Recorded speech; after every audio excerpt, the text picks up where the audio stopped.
Tonight, we're going to attempt something that might seem impossible. We're going to count the stars. Not just the ones you can see from your backyard, not just the ones in our galaxy, but every single star that exists in the observable universe.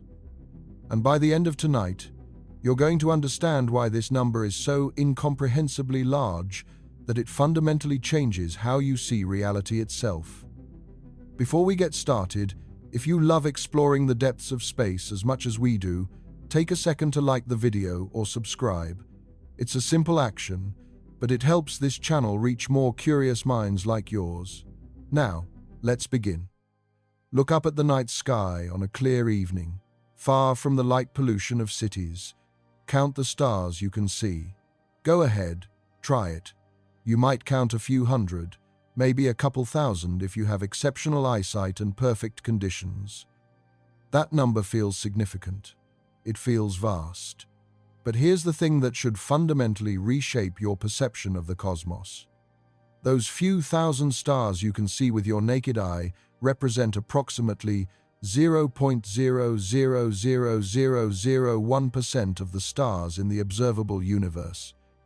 The stars you can see, the ones that have inspired humanity's myths, guided our navigation, and sparked our curiosity for hundreds of thousands of years, are essentially a rounding error in the cosmic census. So, how many stars actually exist? The current scientific estimate places the number at approximately 200 billion trillion stars in the observable universe. That's a 2 followed by 23 zeros, 200 billion trillion individual nuclear furnaces, each one a sun, many of them larger and more powerful than our own, scattered across the incomprehensible expanse of space. But even that number, as staggeringly large as it is, doesn't quite capture the reality of what we're dealing with. Because to understand how many stars exist in the universe, we first need to understand what we mean by the universe. When astronomers talk about counting stars, they're specifically talking about the observable universe. That's the region of space from which light has had time to reach us since the Big Bang. The observable universe extends approximately 46.5 billion light-years in every direction from Earth. That's not 46.5 billion light-years total. That's the radius. The diameter of the observable universe is roughly 93 billion light-years. And yes, you might be wondering how the observable universe can be 93 billion light-years across if the universe is only 13.8 billion years old. Shouldn't light have only traveled 13.8 billion light-years in that time? The answer lies in the expansion of space itself. While light has been traveling toward us for 13.8 billion years, the space through which it's traveled has been expanding the entire time. The objects that emitted the light we're receiving now are much farther away than they were when that light began its journey. But here's something that should make your mind bend just a little bit. The observable universe is not the entire universe. It's just the portion we can see. The actual universe, the whole thing, might be infinite. We genuinely don't know. Current observations suggest the universe is either infinite or so large that the difference between its actual size and infinity is functionally meaningless to us. Which means the number of stars we're about to discuss, 200 billion trillion, is just the stars in the observable universe. The stars we could theoretically see if we had perfect telescopes and infinite time. Beyond the edge of the observable universe, there could be infinitely more stars. Stars we will never see because the light from them will never reach us due to the expansion of space. Stars that exist in a region of space so distant that they might as well be in a separate universe.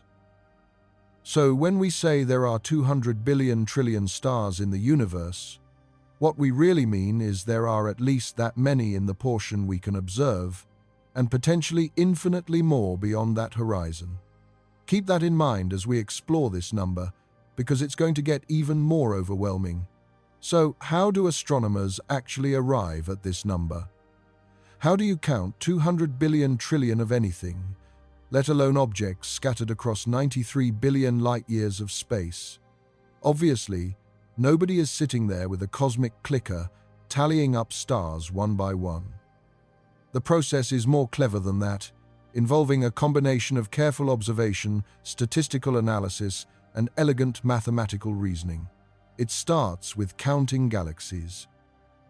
Galaxies are the basic organizational units of the universe, massive collections of stars, gas, dust, and dark matter bound together by gravity. Our own Milky Way galaxy is just one such collection, containing somewhere between 100 billion and 400 billion stars, depending on whose estimate you trust. To count galaxies, astronomers use something called a deep field survey. The most famous of these is the Hubble Deep Field, an image captured by the Hubble Space Telescope in 1995. Astronomers pointed Hubble at a tiny, seemingly empty patch of sky, a region about the size of a grain of sand held at arm's length, and let it stare at that spot for 10 consecutive days. The result was stunning. That tiny patch of empty sky contained approximately 3,000 galaxies, not 3,000 stars. 3,000 galaxies, each one containing billions or trillions of stars. Hubble's successor images, the Hubble Ultra Deep Field and later the Hubble Extreme Deep Field, revealed even more galaxies in similarly tiny patches of sky. The Extreme Deep Field, looking at a region about 1/32 millionth of the total sky, revealed about 5,500 galaxies in various stages of evolution. By scaling up from these sample regions to the entire sky, astronomers estimated there were approximately 100 billion to 200 billion galaxies in the observable universe. But then, in 2016, something changed. New analysis, incorporating data from Hubble and other telescopes, suggested the number was actually much higher. A team led by Christopher Consolis at the University of Nottingham concluded that the observable universe contains approximately 2 trillion galaxies, not 200 billion. That's 10 times more galaxies than previously thought. Most of these newly accounted for galaxies are small and distant, too faint to see even with our best telescopes, but statistical models suggest they must exist to account for the light we observe in the universe. So we've got 2 trillion galaxies. Now we need to figure out how many stars are in a typical galaxy. This is where things get tricky, because galaxies come in wildly different sizes. Our Milky Way, with its estimated 100 billion to 400 billion stars, is considered a large spiral galaxy, but some galaxies are much bigger. IC 10101, a supergiant elliptical galaxy, contains an estimated 100 trillion stars, more than 200 times as many as the Milky Way. On the other end of the spectrum, dwarf galaxies might contain only a few million stars. Segway 2, one of the smallest galaxies we know of, has about 1,000 stars. Yes, just 1,000 stars qualifies as a galaxy, though admittedly a very small one. To arrive at a total count, astronomers have to account for this distribution.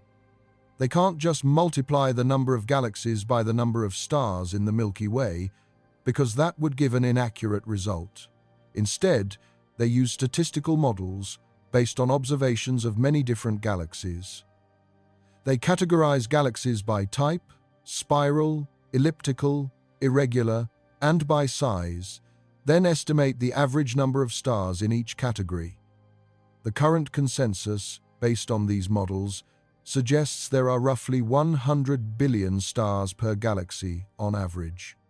Remember, that's an average. Some galaxies have far more, some have far less, but 100 billion is a reasonable middle ground for statistical purposes. So here's the math. 2 trillion galaxies times 100 billion stars per galaxy equals 200 billion trillion stars. 200 sextillion. That's our current best estimate for how many stars exist in the observable universe. But even as I say that number, I need to emphasize how much uncertainty exists in this calculation. We might be off by a factor of 2 or 3 in either direction. The number could be 100 billion trillion, or it could be 500 billion trillion. The uncertainty comes from multiple sources. We don't know exactly how many galaxies exist, especially small, faint ones beyond our detection capabilities. We don't know exactly how many stars are in each galaxy, because we can't count them individually. We don't know how many rogue stars exist between galaxies, untethered from any galactic home. And we don't know what we don't know. What types of stellar objects or configurations might exist that we haven't yet discovered. But despite this uncertainty, the order of magnitude is solid. Whether it's 100 billion trillion or 500 billion trillion, we're talking about a number that is so large it fundamentally defies human comprehension. Let's try to comprehend it anyway. Let's try to wrap our minds around 200 billion trillion stars. Start with something familiar. All the grains of sand on all the beaches on Earth. That's a number that comes up a lot when people try to illustrate vast quantities. So how many grains of sand are there on all of Earth's beaches? Estimates vary, but a commonly cited figure is approximately 7 quintillion 500 quadrillion grains. That's 7.5 followed by 18 zeros. 7.5 billion billion. It's a huge number. It feels incomprehensible. But here's the thing. There are more stars in the observable universe than grains of sand on all of Earth's beaches. About 27 times more, actually. If you gathered every grain of sand from every beach on the entire planet, you'd still need to find 26 more Earth's worth of sand to equal the number of stars. Let's try another comparison. Imagine you could count 1 star per second. Just point at a star, count it, move on.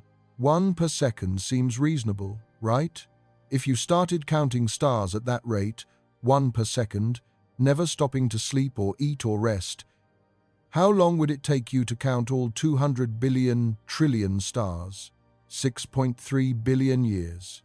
That's almost half the current age of the universe. You would have had to start counting shortly after the Earth formed and continue without pause until now to count every star in the observable universe, assuming you could somehow observe all of them from Earth, which you can't. But it gets even more absurd. Let's say, instead of counting stars yourself, you recruited helpers. Let's give you 1 helper for every person currently alive on Earth. About 8 billion people, all counting stars simultaneously, 1 per second each, never stopping. How long would it take? 793 million years. Nearly 800 million years of continuous counting by 8 billion people working simultaneously. That's longer than complex life has existed on Earth. You'd have to start this counting project back when the most advanced organisms were simple multicellular creatures, and you'd finish sometime around now. These comparisons aren't meant to be practical. Obviously, nobody is going to count stars one by one. The point is to illustrate just how vastly, incomprehensibly large this number is. 200 billion trillion is not just big. It's a number that exists in a realm beyond human intuition, beyond the scale of anything we encounter in daily life. Here's another way to think about it. If you wanted to visit 1 star per second, traveling instantaneously between them with no time for travel, it would take you 6.3 billion years to visit every star in the observable universe. But of course, you can't travel instantaneously. The fastest speed possible in the universe is the speed of light, approximately 186,000 miles per second. Even at that cosmic speed limit, traveling from star to star would take years, decades, centuries, or millennia, depending on the distance between them. The average distance between stars in our galaxy is about 5 light years. That means even if you could travel at light speed, it would take 5 years on average to get from one star to the next. To visit all 200 billion trillion stars at that pace would take approximately 1 quintillion years. That's 1 billion years. For reference, the current age of the universe is only 13.8 billion years. You would need the universe to live 72 million times longer than its current age to visit every star, assuming you could somehow travel at light speed and never stop. The scale becomes even more absurd when you consider that we can't travel at light speed. The fastest spacecraft humans have ever built is the Parker Solar Probe, which reached a top speed of about 430,000 miles per hour relative to the Sunday. That sounds fast, and it is by human standards, but it's only about 0.06% of the speed of light. At that speed, it would take about 75,000 years to reach the nearest star to our Sun, Proxima Centauri, which is only 4.24 light-years away. To visit all 200 billion trillion stars at that pace would take approximately 1.6 octillion years. That's 1.6 billion years. The number is so large it loses all meaning. These comparisons all point to the same conclusion. The number of stars in the observable universe is not just large, it's a number that exists on a scale fundamentally divorced from human experience. We can write it down, we can calculate with it, but we cannot truly comprehend it in any visceral, intuitive way. But let's zoom back down to something more tangible. Let's talk about what all these stars actually are. And more importantly, let's talk about where they come from and how they live and die. Because stars aren't eternal fixtures in the sky. They have births, they have lives, and they have deaths. Understanding this cycle helps us appreciate that the number we've been discussing isn't static. It's constantly changing as new stars are born and old stars die. Stars are born in stellar nurseries called molecular clouds. These are vast regions of space filled with hydrogen, gas, and cosmic dust, the raw materials from which stars are made. The gas is mostly primordial hydrogen and helium left over from the Big Bang itself, created in the first few minutes after the universe began. The dust consists of heavier elements, carbon, oxygen, silicon, iron, all created in previous generations of stars and scattered into space when those stars died. The largest molecular clouds can contain millions of times the mass of our Sun, spread across hundreds of light-years of space. To put that in perspective, a single molecular cloud could span the distance from our Sun to several of our nearest stellar neighbors. They're cold, incredibly cold, typically only 10 to 20 degrees above absolute zero. That's minus 440 to minus 420 degrees Fahrenheit. Colder than liquid nitrogen, colder than the surface of Pluto, colder than almost anywhere else in the universe, except the voids between galaxy clusters. They're dark, blocking the light from stars behind them and appearing as black voids against the starry background. The famous Horsehead Nebula in Orion is one such dark molecular cloud, its distinctive equine shape silhouetted against a brighter emission nebula behind it. And they're dense, at least by the standards of interstellar space, though they'd still qualify as a nearly perfect vacuum by Earth standards. The densest parts of a molecular cloud might contain 10,000 to 1 million molecules per cubic centimeter. That sounds like a lot until you realize that Earth's atmosphere at sea level contains about 25 quintillion molecules per cubic centimeter. Even the densest molecular clouds are trillions of times less dense than the air you're breathing right now. And yet, by the standards of space, where the average density is about 1 atom per cubic centimeter, molecular clouds are incredibly dense. They're 10,000 to 1 million times denser than typical interstellar space. And that density, tiny as it seems to us, is enough for gravity to get a foothold. The process of star formation begins with some kind of disturbance that compresses part of the molecular cloud. Perhaps a nearby supernova explosion sends a shockwave rippling through the cloud, compressing the gas as it passes. Perhaps two molecular clouds collide as they orbit through the galaxy, their collision creating regions of higher density at the interface. Perhaps the spiral density wave of a galaxy's spiral arm compresses the cloud as the cloud passes through the arm. Whatever the cause, some region of the cloud becomes slightly denser than its surroundings. And gravity, weak but patient and relentless, begins to pull more material toward that dense region. This becomes a runaway process. More mass means stronger gravity. Stronger gravity pulls in even more mass. More mass means even stronger gravity. The positive feedback loop continues, accelerating over time. The dense region begins to collapse inward, contracting under its own weight. As it contracts, turbulence and rotation cause it to fragment into smaller clumps. Each clump then collapses independently. This is why stars typically form in clusters rather than individually. A single molecular cloud can spawn hundreds, thousands, or even millions of stars simultaneously, all forming from different fragments of the same parent cloud. The Orion molecular cloud, for instance, has produced over 3,000 stars in just the past few million years. Each collapsing fragment becomes what astronomers call a protostar. At this stage, it's not yet a true star. It's a dense ball of gas, growing hotter as it contracts, but not yet hot enough for nuclear fusion. The protostar is hidden deep within its dusty cocoon, invisible to optical telescopes. We can only see these objects using infrared and radio telescopes that can penetrate the dust. As the protostar contracts, gravitational potential energy converts to heat. Every atom falling inward gains kinetic energy. When it collides with other atoms at the center, that kinetic energy converts to thermal energy. The more the protostar contracts, the hotter its core becomes.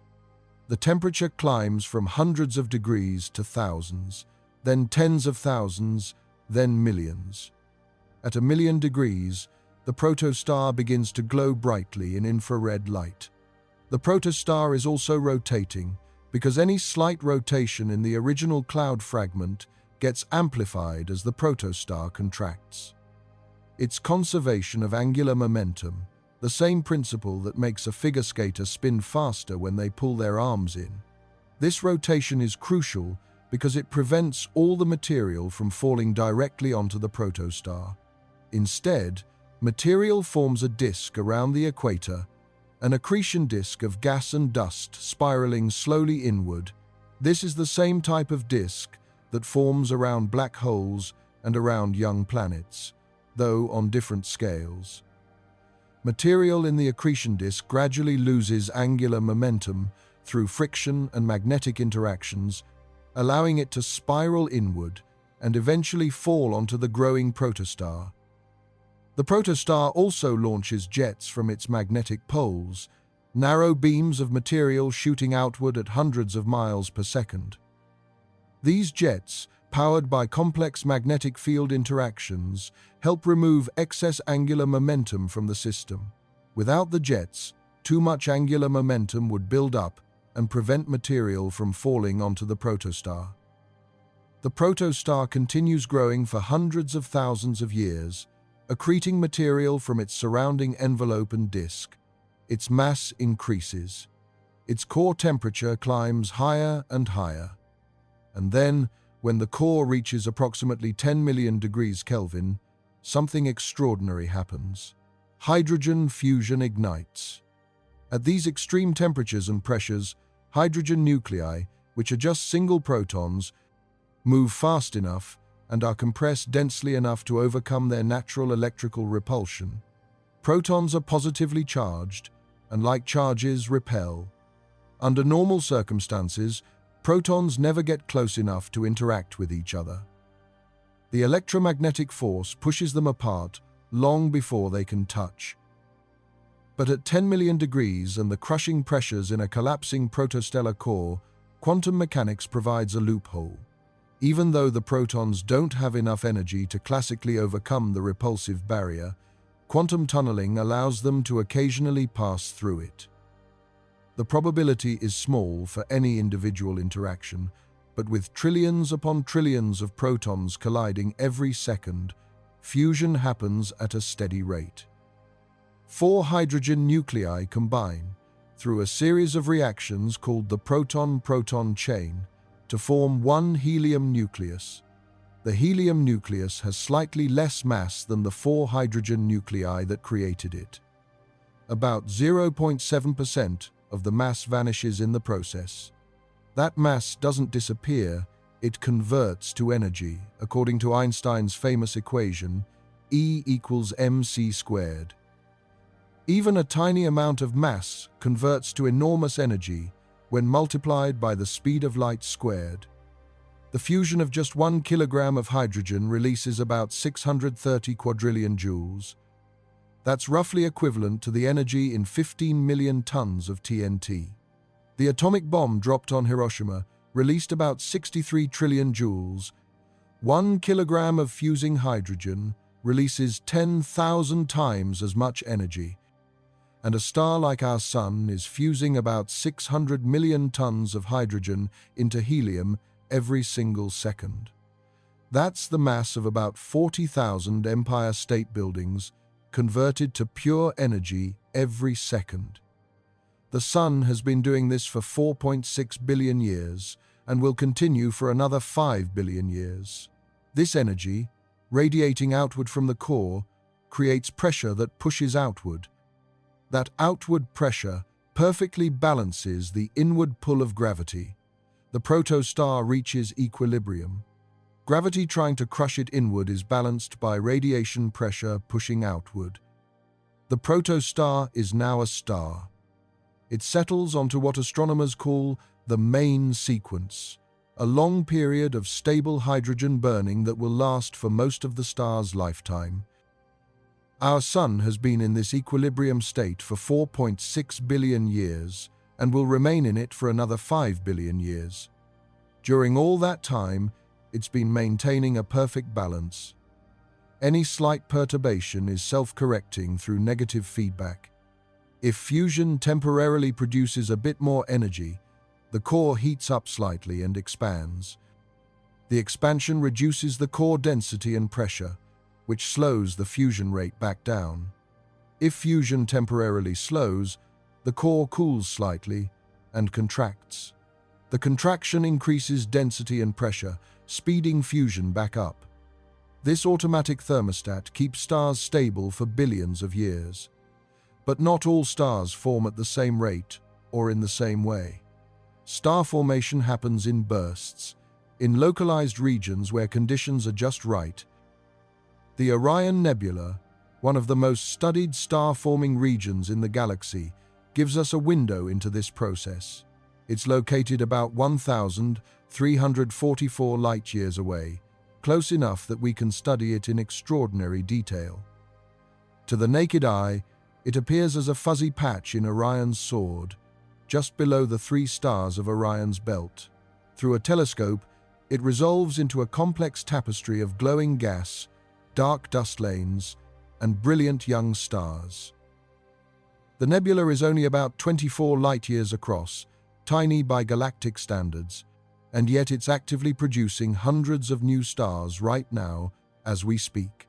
At the heart of the nebula is the Trapezium cluster, a group of several very hot, young O-type and B-type stars. These stars, only a few million years old, have already cleared away much of their dusty cocoons. They're so luminous that their ultraviolet radiation ionizes the surrounding gas, causing the entire nebula to glow. Behind them, still hidden in thick dust clouds, are hundreds of protostars in various stages of formation. Some are still gathering mass, slowly growing as material falls onto them. Others have nearly reached the point where fusion will ignite. Still others have just recently become true stars. Using infrared telescopes like the James Webb Space Telescope, we can peer through the dust and watch stars being born in real time. Over the next few million years, the most massive stars in the trapezium will live out their brief lives and explode as supernovae. Their explosions will blow away the remaining gas and dust, halting further star formation in the region. The surviving stars will form an open cluster that will gradually disperse over tens or hundreds of millions of years. This cycle, from molecular cloud to star cluster to dispersed stellar population, is happening in thousands of locations across every galaxy in the universe. Every second, somewhere in the observable universe, about 100,000 stars are being born, 100,000 new stellar furnaces igniting for the first time, and every second, old stars are dying, completing the cycle, because stars don't last forever. The same fusion that powers them eventually leads to their demise. The fate of a star depends almost entirely on one factor: its mass. Massive stars, more than 8 times the Sun's mass, live fast and die violently. They burn through their hydrogen fuel in only a few million years, despite having more fuel than smaller stars. The reason is counterintuitive. More massive stars have stronger gravity, which requires higher core temperatures and pressures to maintain equilibrium, and those higher temperatures drive fusion at exponentially faster rates. A star 20 times the Sun's mass might exhaust its hydrogen in only 5 million years. A star 50 times the Sun's mass might last only 2 million years. When a massive star runs out of hydrogen in its core, the core contracts and heats up until it reaches 100 million degrees. At that temperature, helium fusion becomes possible. 3 helium nuclei fuse to form carbon through a process called the triple alpha reaction. This buys the star more time, but not much. Helium fusion lasts only a few 100,000 years in a massive star. Then the core contracts again, heats up further, and carbon fusion begins, creating oxygen and neon. This lasts only a few thousand years. Then neon fusion, lasting less than a year. Then oxygen fusion, lasting a few months. Finally, silicon fusion, producing iron. This final stage lasts about 1 day. One single day, and the star reaches the end of the line. Iron is the most stable element in the universe. Fusing iron doesn't release energy, it consumes it. There's no fusion reaction involving iron that can support the star. So the iron core just sits there, growing larger as the outer layers continue fusing lighter elements and adding to it. The core is supported only by electron degeneracy pressure, a quantum mechanical effect, but that can only support so much mass. When the iron core reaches about 1.4 solar masses, electron degeneracy pressure fails. The core collapses. In less than 1 second, a stellar core the size of Earth collapses to a ball only 12 miles across. The density becomes so extreme that electrons are crushed into protons, forming neutrons. When the collapsing core reaches nuclear density, neutron degeneracy pressure finally stops the collapse. The infalling material rebounds, creating a shockwave that blows the star apart. This is a supernova, one of the most violent events in the universe. In a few seconds, the supernova releases as much energy as the star produced in its entire multi-million-year life. For a few weeks, it can outshine an entire galaxy of hundreds of billions of stars. The explosion flings the star's outer layers into space at tens of thousands of miles per second. These layers, enriched with heavy elements created during the star's life, spread into the interstellar medium. They'll mix with hydrogen and helium and eventually form new stars. Those new stars will have more heavy elements than their predecessors. This is how the universe becomes chemically enriched over time. Every element heavier than helium was created in stars. The carbon in your body, the oxygen you breathe, the calcium in your bones, all were forged in stellar cores and scattered by supernovae. you are literally made of stardust. Because when we say there are 200 billion trillion stars, we're not talking about 200 billion trillion identical objects. Stars come in a stunning variety of sizes, colors, temperatures, and lifespans. Understanding this diversity helps us appreciate not just how many stars there are, but what an incredible range of phenomena exists in the universe. Stars are classified primarily by their temperature, which correlates with their color and size. The classification system, developed in the early 20th century, uses letters that seem random at first: O, B, A, F, G, K, and M. But there's a historical reason for the seemingly arbitrary order. The letters were originally assigned in the 1800s, based on the strength of hydrogen absorption lines in stellar spectra. Astronomers labeled stars with the strongest hydrogen lines as type A, the next strongest as type B, and so on. Later, when they understood that temperature, not just hydrogen lines, was the key factor, they rearranged the sequence by temperature. That's why the letters are out of order. The mnemonic most astronomy students learn is, "Oh, be a fine girl, kiss me," though more modern versions exist. O-type stars are the hottest and rarest, with surface temperatures exceeding 30,000 Kelvin. That's about 54,000 degrees Fahrenheit. Hot enough to melt any known material instantly. Hot enough that their surfaces glow blue-white, emitting enormous amounts of ultraviolet radiation.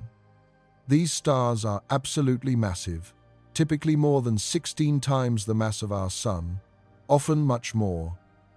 The most massive O-type stars can exceed 100 times the Sun's mass. They burn through their fuel so quickly that they live only a few million years, a cosmic eye blink. They're so rare that they make up less than 0.0003% of all stars in the Milky Way. Out of the Milky Way's 400 billion stars, there are only about 100,000 O-type stars. That sounds like a lot, but it's an infinitesimal fraction. Out of the universe's 200 billion trillion stars, there are approximately 600 quadrillion O-type stars. 600,000 billion stars, which is enormous in absolute terms, but represents less than 1 in 300 million stars. Despite their rarity, O-type stars are crucial to galactic evolution. They produce most of the ultraviolet radiation that ionizes interstellar gas, creating the beautiful emission nebulae we observe. They have powerful stellar winds that blow away gas from star-forming regions, and when they die, they explode as supernovae, scattering heavy elements and triggering new rounds of star formation. The brightest star in the Carina Nebula, Eta Carinae, is a massive O-type star system that's extremely unstable. It's ejected more than 10 solar masses of material in eruptions over the past few centuries. It will almost certainly explode as a supernova within the next million years, possibly much sooner.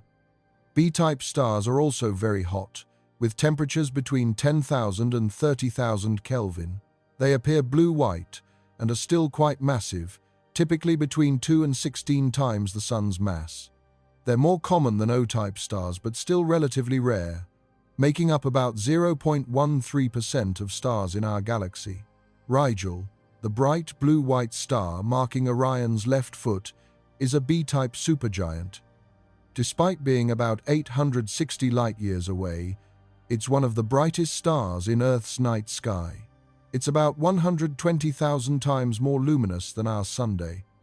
If you replace the Sun with Rigel, Earth would be vaporized almost instantly from the intense radiation. Spica in Virgo is another famous B-type star, actually a close binary system of 2 B-type stars orbiting each other every 4 days. A-type stars have temperatures between 7,500 and 10,000 Kelvin and appear white or blue-white. These are the stars that dominate the apparent brightness of many young star clusters. Sirius, the brightest star in Earth's night sky, is an A-type star. It's about twice the mass of the Sun and about 25 times more luminous. It's only 8.6 light-years away, which is part of why it appears so bright. Actually, Sirius is a binary system. The bright star we see is Sirius A, an A-type main sequence star. Orbiting it is Sirius B, a white dwarf that's the remnant of a star that exhausted its fuel and died. Vega in Lyra, another very bright star, is also an A-type star. It's about 40 times more luminous than the Sun and is surrounded by a debris disk, possibly indicating the presence of planets. F-type stars have temperatures between 6,000 and 7,500 Kelvin and appear white. Procyon, the eighth brightest star in Earth's sky, is an F-type subgiant. Like Sirius, Procyon is also a binary system with a white dwarf companion. F-type stars make up about 3% of all stars. Then we come to G-type stars, and this is where things get personally relevant. Our Sun is a G-type star, specifically classified as G2V. The G indicates its spectral type based on temperature. The 2 is a subclass, indicating it's on the cooler end of the G range. The V, from the Roman numeral for 5, means it's a main sequence star, currently burning hydrogen in its core. G-type stars have surface temperatures between 5,200 and 6,000 Kelvin. They appear yellow-white, though our eyes perceive the Sun as yellow due to atmospheric scattering. In space, the Sun would appear white. G-type stars make up about 7.6% of all stars. That means out of 200 billion trillion stars, approximately 15 billion trillion are similar to our Sunday Tabe, 15 quadrillion sun-like stars scattered across the cosmos, each one potentially hosting planets. Some of those planets might be in the habitable zone. Some might harbor life. Alpha Centauri, a part of our nearest stellar neighbor system, is a G-type star, slightly more massive than the Sunday. Tau Ceti, about 12 light-years away, is another nearby G-type star that has attracted interest in the search for habitable planets. K-type stars are cooler still, between 3,700 and 5,200 Kelvin, appearing orange. They're smaller and less massive than the Sun, typically 40 to 80% of the Sun's mass, but they're more common, making up about 12% of all stars. K-type stars are particularly interesting in the search for life because they're stable and long-lived. They live longer than G-type stars, giving planets more time for life to evolve, but they're not as prone to violent flares as M-type red dwarfs. Alpha Centauri b, the other star in the Alpha Centauri binary, is a K-type star. Epsilon Eridani, about 10.5 light-years away, is a young K-type star with a confirmed debris disk and possible planets. And finally, M-type stars, the most common type of star in the entire universe. These red dwarfs have surface temperatures below 3,700 Kelvin and appear red or orange-red. They're small, typically less than half the Sun's mass. The smallest can be as little as 8% of the Sun's mass, barely massive enough to sustain fusion. They're dim, producing only a tiny fraction of the Sun's luminosity. Proxima Centauri, our nearest stellar neighbor at 4.24 light-years away, is an M-type red dwarf. It's only about 12% of the Sun's mass and produces only 0.17% of the Sun's luminosity. If you replace the Sun with Proxima Centauri, Earth would freeze solid within weeks. The planet would be plunged into permanent twilight, receiving barely enough light to see by. Despite being so dim, M-type stars make up approximately 76% of all stars in the Milky Way. 3 out of every 4 stars in existence are these small, cool, dim, red dwarfs. This has profound implications for our understanding of the universe. When we picture stars, we tend to think of bright, impressive objects like the Sun or Sirius or Betelgeuse. But the typical star, the median star in the universe, is actually a faint red ember, a star so dim it's invisible to the naked eye from more than a few dozen light-years away. Proxima Centauri is the nearest star to us, and yet it's completely invisible without a telescope. This distribution means that when we look at the night sky, we're seeing a heavily biased sample. The bright stars that dominate our view are the rare exceptions. The O, B, and A-type stars that make up less than 1% of the total stellar population. The vast majority of stars are invisible to us unless they happen to be very close. If 3/4 of all stars are red dwarfs, that means out of 200 billion trillion stars, approximately 150 billion trillion are these long-lived red embers. 150 billion trillion red dwarfs, most burning steadily for trillions of years. And paradoxically, these faint stars might be the most important for life.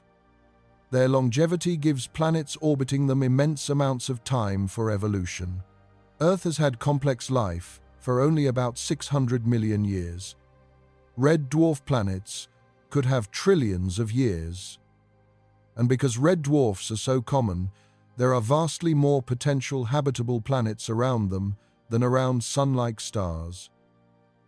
The nearest potentially habitable exoplanet discovered so far, Proxima Centauri b, orbits a red dwarf. In the search for life beyond Earth, these dim red stars might be our best hope. O-type stars are the hottest and rarest, with surface temperatures exceeding 30,000 Kelvin. That's about 54,000 degrees Fahrenheit. They appear blue or blue-white to our eyes and are absolutely massive, typically more than 16 times the mass of our Sunday. These stellar giants are rare, making up less than 0.0003% of all stars in the Milky Way. Despite their rarity, they're incredibly important to the universe's evolution because they burn through their fuel quickly and explode as supernovae, scattering heavy elements into space. B-type stars are also quite hot, with temperatures between 10,000 and 30,000 Kelvin. They appear blue-white and are still quite massive, typically between 2 and 16 times the Sun's mass. They're more common than O-type stars, but still relatively rare, making up about 0.13% of stars in our galaxy. A-type stars, with temperatures between 7,500 and 10,000 Kelvin, appear white or blue-white. Our Sun's neighbor Sirius, the brightest star in Earth's night sky, is an A-type star. These stars make up about 0.6% of the stellar population. F-type stars have temperatures between 6,000 and 7,500 Kelvin and appear white. They make up about 3% of stars. Then we come to G-type stars, and this is where things get personally relevant. Our Sun is a G-type star. These stars have surface temperatures between 5,200 and 6,000 Kelvin and appear yellow-white. They make up about 7.6% of all stars. K-type stars are cooler still, between 3,700 and 5,200 Kelvin, appearing orange. They're more common, making up about 12% of all stars. And finally, M-type stars, the most common type of star in the universe. These red dwarfs have surface temperatures below 3,700 Kelvin and appear red or orange-red.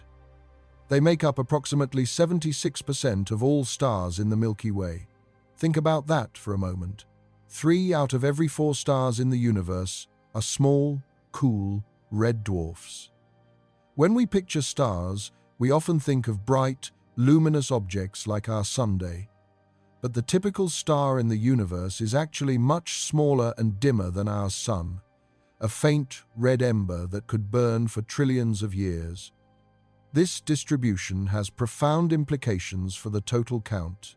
If 3/4 of all stars are red dwarfs, that means out of our 200 billion trillion stars, approximately 150 billion trillion are these small, dim, long-lived stars. Most of them are so faint that we can't see them individually, even with our best telescopes, unless they're relatively nearby. The nearest red dwarf, Proxima Centauri, is only 4.24 light-years away, and yet it's completely invisible to the naked eye. You need a telescope to see it at all. This means when we look out at the night sky, we're seeing a heavily biased sample. The bright stars that dominate our view are the rare, massive, luminous stars, the O, B, and A types that make up less than 1% of the total stellar population. The vast majority of stars, those dim red dwarfs, are essentially invisible to us unless they happen to be very close. So when you look at the night sky and see thousands of stars, remember that you're seeing the universe's rare exceptions, its largest and brightest stellar citizens. The typical star, the one representing the vast majority of those 200 billion trillion, is a faint red coal you'll never see without significant optical aid. But stars differ in more than just temperature and color. They also vary enormously in size. The smallest stars, those red dwarfs we just discussed, can be as small as 8% of the Sun's mass. Below that threshold, there's not enough mass to sustain hydrogen fusion, and you get a brown dwarf instead, a failed star that never quite ignited. The largest known stars, on the other hand, are almost incomprehensibly massive. Stephenson 2-18, currently considered one of the largest known stars, has a radius approximately 2,150 times that of our Sunday. If you placed it at the center of our solar system, its surface would extend beyond the orbit of Saturn. Saturn would be inside the star. The volume of Stephenson 2-18 is approximately 10 billion times the volume of our Sunday. 10 billion suns could fit inside it. And yet, despite its enormous size, Stephenson 2-18 has only about 16 to 20 times the mass of our Sunday. That's because it's a red supergiant, a dying star that has expanded to enormous size but is actually quite diffuse.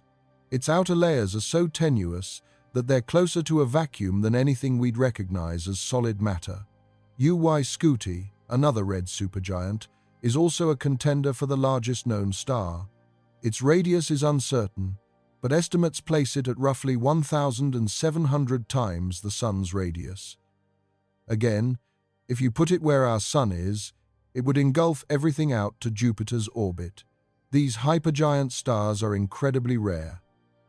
Out of those 200 billion trillion stars, only a tiny fraction, perhaps a few billion at most, achieve these truly monstrous proportions.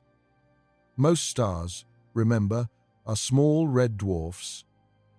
But the existence of these giants adds to the stunning diversity of the stellar population. Stars also vary in their luminosity, the total amount of energy they emit. Luminosity depends on both size and temperature, so the most luminous stars are both hot and large. R136A1, a star in the Large Magellanic Cloud, is one of the most luminous stars known, emitting approximately 8.7 million times more energy than our Sunday. If you placed R136A1 at the center of our solar system, the Earth would be vaporized almost instantly. Its light would be so intense that Earth's oceans would boil away in seconds, the atmosphere would be stripped off, and the surface rock would melt into lava. On the other end of the spectrum, the faintest stars emit only about 0.0001 times the Sun's luminosity. These dim red dwarfs are barely glowing at all compared to more massive stars. The luminosity range of stars spans about 100 billion-fold. The brightest stars are 100 billion times more luminous than the dimmest stars. That range is staggering. It would be like comparing a candle to a nuclear bomb, except the actual range is much, much larger. This diversity means that when we talk about 200 billion trillion stars, we're talking about an incredible variety of objects. Tiny red embers burning for trillions of years. blue supergiants blazing with unimaginable intensity, but burning out in a few million years. Yellow dwarfs like our Sun, stable and steady for billions of years. Dying red giants expanding to swallow their planets. Hypergiants so large they defy intuition. Each one is a nuclear furnace, a ball of plasma held together by gravity and powered by fusion. Each one is unique in its exact properties, its specific history, its ultimate fate. And there are 200 billion trillion of them. Now, let's talk about where all these stars are, because they're not distributed evenly throughout space. Stars cluster together in structures of increasing scale, from binary pairs to galaxies to galactic superclusters. The smallest stellar groupings are binary and multiple star systems. It turns out that most stars, perhaps 85% of them, are not solitary like our Sunday. They exist in binary pairs, or even larger multiple systems, where two or more stars orbit their common center of mass. Alpha Centauri, the nearest star system to our Sun, is actually a triple star system. It contains Alpha Centauri A and Alpha Centauri B, two Sun-like stars orbiting each other, along with Proxima Centauri, a red dwarf that orbits the pair at a much greater distance. Some systems contain even more stars. Castor, visible as a single point of light to the naked eye, is actually a sextuple star system, 6 stars gravitationally bound together in a complex orbital dance. If 85% of stars exist in multiple systems, that means out of our 200 billion trillion stars, approximately 170 billion trillion are part of binary or multiple star systems. Only about 30 billion trillion stars, still an enormous number, are truly solitary like our Sunday. This has implications for planets and potentially for life. Planets in binary star systems can have complex, chaotic orbits, with 2 suns in their sky, creating wildly variable amounts of heat and light. Some configurations are stable, with planets orbiting far enough from both stars to maintain regular conditions. Others are dynamically unstable, with planets eventually being ejected from the system or falling into one of the stars. Stars also cluster together on larger scales.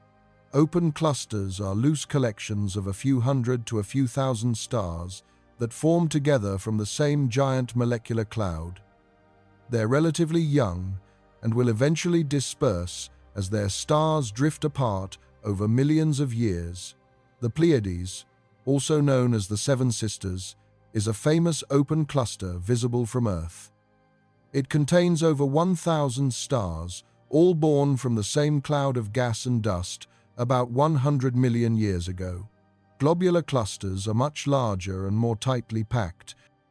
These are spherical collections of tens of thousands to millions of stars, all bound together in a dense ball by gravity. The stars in globular clusters are typically very old. Some of the oldest stars in the universe formed over 12 billion years ago when the universe was young. M13, the Great Globular Cluster in Hercules, contains approximately 300,000 stars in a region about 145 light-years across. At its core, stars are packed so densely that they're separated by mere light weeks or even light days, compared to the light-years that separate stars in our neighborhood. If you lived on a planet in the core of a globular cluster, your night sky would contain thousands of bright stars, and you would never experience true darkness. The Milky Way has about 150 known globular clusters orbiting it, and likely many more we haven't discovered yet. If each contains an average of 100,000 stars, that's about 15 million stars in globular clusters in our galaxy alone. Extrapolate that to all 2 trillion galaxies, accounting for the fact that larger galaxies have more globular clusters, and you get approximately 30 quadrillion stars in globular clusters throughout the observable universe. That's 30 million billion stars, which sounds enormous until you remember It's only about 0.015% of the total stellar population. Most stars don't live in globular clusters. Most live in galaxies. And galaxies themselves come in different types, each with different numbers and distributions of stars. Spiral galaxies, like our Milky Way, have a distinctive shape with arms spiraling out from a central bulge. They contain significant amounts of gas and dust, so they're actively forming new stars. The arms are brighter than the spaces between them because they contain both young, luminous stars and the nebulae where stars are being born. Our Sun orbits in one of the Milky Way's spiral arms, about 26,000 light-years from the galactic center. It takes approximately 225 million years for the Sun to complete one orbit around the galaxy. In the entire history of the Earth, our planet has only completed about 20 orbits around the Milky Way. Dinosaurs walked the Earth in a different part of the galaxy than where we are now. Elliptical galaxies are more rounded and lack the spiral structure. They contain very little gas and dust, so they're not actively forming many new stars. Instead, they're populated mostly by old, red stars. The largest galaxies in the universe are elliptical galaxies, massive collections of trillions of stars that formed through the merger of multiple smaller galaxies. IC 10101, which we mentioned earlier, is a giant elliptical galaxy containing approximately 100 trillion stars. To put that in perspective, that's more stars than there are cells in about 100,000 human bodies. One single galaxy contains that many stars. Irregular galaxies don't fit neatly into either category. They lack a distinct structure, often because they've been disrupted by gravitational interactions with other galaxies. The large and small Magellanic Clouds, visible from the southern hemisphere, are irregular galaxies that orbit the Milky Way. They contain billions of stars and are slowly being torn apart by the Milky Way's gravity. Eventually, over hundreds of millions or billions of years, they'll merge with the Milky Way, adding their stars to ours. And then there are dwarf galaxies, the runts of the galactic family. These small galaxies can contain as few as 1,000 stars, though most have millions or billions. They're the most common type of galaxy in the universe, far outnumbering larger galaxies like the Milky Way. But because they're so faint, they're difficult to detect unless they're relatively nearby. The Milky Way has at least 50 known dwarf galaxies orbiting it, and probably hundreds more that are too faint to see. Throughout the observable universe, dwarf galaxies likely outnumber large galaxies by at least 10 to 1. But despite being more numerous, they don't contain as many stars. If an average dwarf galaxy has 10 million stars and an average large galaxy has 100 billion stars, each large galaxy contains 10,000 times as many stars as each dwarf galaxy. So even though dwarf galaxies are more common, most of the universe's stars reside in large galaxies. This distribution affects how we count stars. When astronomers estimate there are 2 trillion galaxies, they're including everything from giant ellipticals with 100 trillion stars down to tiny dwarfs with only thousands.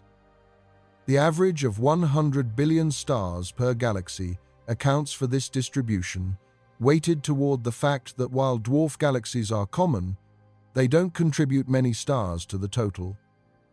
But here's something that adds another layer of complexity. Not all stars live in galaxies. Some stars exist in the intergalactic medium, the vast empty spaces between galaxies. These are called intracluster stars or intergalactic stars, and their existence was only confirmed relatively recently. How do stars end up floating in intergalactic space? The answer is galactic interactions. When galaxies pass close to each other or collide, their gravitational fields can strip stars from the outer regions and fling them into the void. It's like a gravitational slingshot. A star that was once part of a galaxy suddenly finds itself alone, drifting through intergalactic space with no galactic home. These rogue stars are difficult to detect because they're isolated and faint. We can't see individual rogue stars at cosmic distances. Instead, astronomers detect them by observing a faint glow in galaxy clusters that comes from stars not clearly associated with any particular galaxy. By measuring this intra-cluster light, astronomers can estimate how many stars are floating free. Current estimates suggest that between 10 and 50% of all stars in galaxy clusters might be intra-cluster stars, untethered from any galaxy. If we apply this to the universe as a whole, accounting for the fact that not all galaxies are in clusters, we might have tens of trillions of rogue stars wandering the intergalactic void. That could add 5 to 20 billion trillion stars to our count, increasing the total from 200 billion trillion to potentially 220 billion trillion or more. These stars experience a different existence than their galactic counterparts.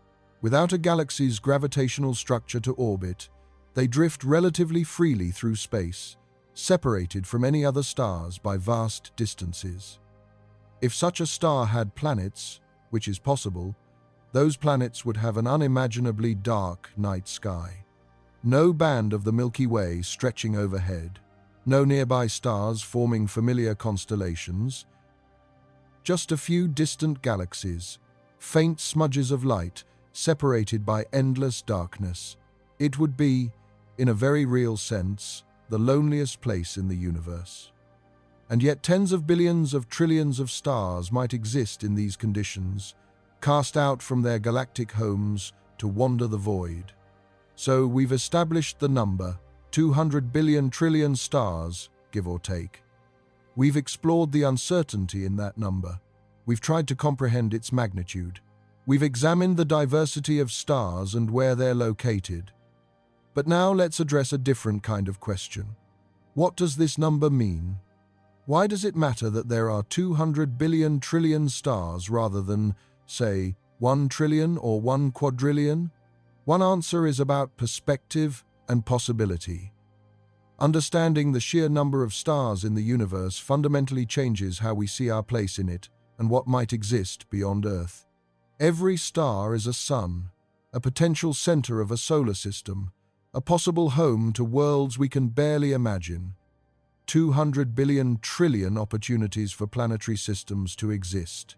And we now know, thanks to observations from the Kepler Space Telescope, the Transiting Exoplanet Survey satellite, and ground-based planet hunting programs, that planets are common, not rare, not exceptional, common.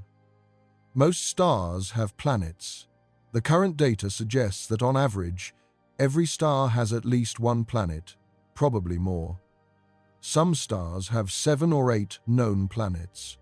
Our own solar system has 8 major planets, 5 dwarf planets, and countless smaller bodies. If we conservatively estimate 1 planet per star, that's 200 billion trillion planets in the observable universe.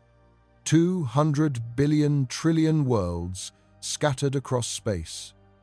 Many of those planets are gas giants, massive worlds like Jupiter and Saturn with no solid surface. These planets have crushing atmospheres of hydrogen, helium, methane, and ammonia. Some orbit so close to their stars that their atmospheres are being boiled away. Others orbit so far out that they're frozen solid, cold and dark, and utterly inhospitable.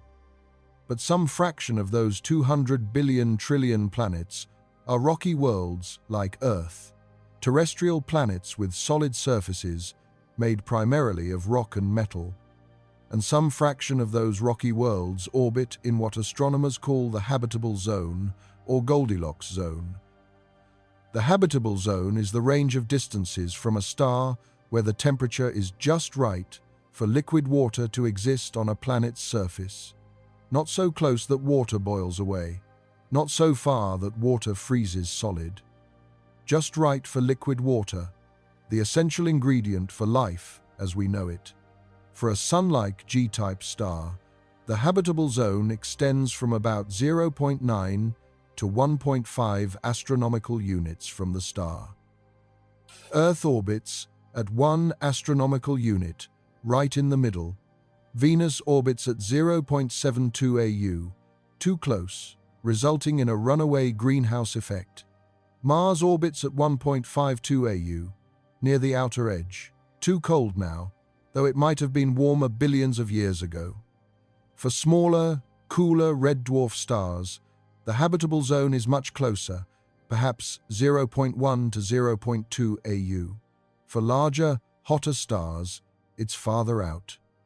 But every star has a habitable zone, a region where conditions might be right for life. Recent studies of exoplanets suggest that perhaps 5 to 20% of Sun-like stars have an Earth-sized planet in the habitable zone. Let's be conservative and say 10%. If 10% of all stars have a rocky planet in the habitable zone, that's 20 billion trillion potentially habitable worlds, 20 quadrillion planets where liquid water could exist, where the temperature might be comfortable, where an atmosphere could persist, where life, as we understand it, could potentially emerge and evolve. Think about that number, 20 billion trillion potentially habitable planets. Now, we don't know how likely life is to emerge on any given habitable planet. The origin of life is one of the deepest mysteries in science. We know it happened at least once, on Earth. But we don't know if Earth was extraordinarily lucky or if life is nearly inevitable given the right conditions. Life appeared on Earth relatively quickly in geological terms. Earth formed 4.54 billion years ago. The earliest evidence for life, in the form of chemical signatures in ancient rocks, dates to about 3.8 billion years ago. That's only about 700 million years after Earth formed. Given that the planet was still being heavily bombarded by asteroids during much of that time, life emerged remarkably fast. This seems to suggest that given the right chemistry, the right energy sources, and liquid water, life arises readily, but we have a sample size of 1, which is statistically meaningless. It's possible that Earth was incredibly lucky, that the origin of life requires such a specific and improbable series of chemical reactions that it might happen only once in a trillion planets. Or it's possible that life is nearly inevitable, that, given the right conditions, chemistry naturally organizes itself into self-replicating systems that we recognize as life. We simply don't know yet. But even if we assume the probability is very low, the sheer number of opportunities is staggering. If the chance of life emerging on any given habitable planet is 1 in 1 million, that's still 20 billion life-bearing worlds. 20 quintillion planets with life, even if it's just simple microbial life. If the probability is 1 in 1 billion, that's still 20 billion planets with life. If it's 1 in 1 trillion, there are still 20 million life-bearing worlds in the observable universe, even at odds of 1 in 1 trillion, which seems unreasonably pessimistic given how quickly life appeared on Earth. There would be millions of planets with life scattered across the cosmos. And we're not just talking about microbial life, though that would be profound enough. On Earth, life remained single-celled for about 2 billion years before the first multicellular organisms appeared. Complex animals didn't arise until the Ediacaran and Cambrian periods, about 600 to 540 million years ago. So complex life might be rarer than simple life. It might require not just the right chemistry, but also billions of years of stable conditions and several unlikely evolutionary innovations. Things like the development of the eukaryotic cell, the origin of photosynthesis, the oxygenation of the atmosphere, and the evolution of multicellularity. Each of these was a major transition that took enormous time. But again, even if complex life is 1,000,000 times rarer than simple life, the vast numbers mean there could still be trillions of worlds with complex organisms. And some tiny fraction of those worlds might develop intelligent life and technology. Intelligence might be the rarest outcome of all. On Earth, human-level intelligence emerged very recently, only within the last few 100,000 years. That's about 0.01% of Earth's history. For 4.5 billion years, Earth existed without intelligent life capable of building civilizations and technologies. Intelligence might require very specific evolutionary pressures: tool use, language, social cooperation, abstract reasoning. All these had to evolve in the right sequence. And technological civilization has existed for only about 10,000 years. Agriculture and writing, radio communication and spaceflight have existed for only about 100 years. That's an eye blink, a fraction of a percent of Earth's history. So technological civilizations might be extraordinarily rare. But with 20 billion trillion potentially habitable planets, even extraordinarily rare events happen. The famous Drake equation, proposed by astronomer Frank Drake in 1961, attempts to estimate the number of technological civilizations in our galaxy. It multiplies together several factors: the rate of star formation in the galaxy, the fraction of stars with planets, the number of planets per star that could support life, the fraction where life actually emerges, the fraction where life develops intelligence, the fraction where intelligence develops technology capable of interstellar communication, and the average lifetime of such technological civilizations. We're getting pretty good at estimating the first few factors. We know star formation rates reasonably well. We know most stars have planets. We're learning about habitable zone planets. But the later factors, especially those involving life, intelligence, and civilization lifetimes, are almost completely unknown. We have exactly one example, us, which makes estimating probabilities impossible. Depending on what values you plug into the Drake equation, you can get answers ranging from "we're alone in the galaxy" to "there are millions of civilizations." Conservative estimates, assuming life and intelligence are very rare, suggest there might be only a handful of technological civilizations in the Milky Way at any given time. Optimistic estimates suggest there could be thousands or millions. The truth is, we simply don't know. But here's what we do know. Our galaxy is just one of 2 trillion galaxies. If there are even just 10 technological civilizations per galaxy on average, that's 20 trillion civilizations in the observable universe. If it's 100 per galaxy, that's 200 trillion civilizations. The numbers quickly become enormous. Of course, this assumes life follows similar patterns everywhere. It assumes evolution generally leads to intelligence and technology given enough time. It assumes civilizations develop radio communication or other detectable signatures. All of these assumptions could be wrong. Evolution on other worlds might take completely different paths. Intelligence might emerge in forms we wouldn't recognize or communicate with, methods we can't detect. Technology might develop in ways we can't imagine, but the fundamental point remains. The existence of 200 billion trillion stars creates an almost unlimited number of opportunities.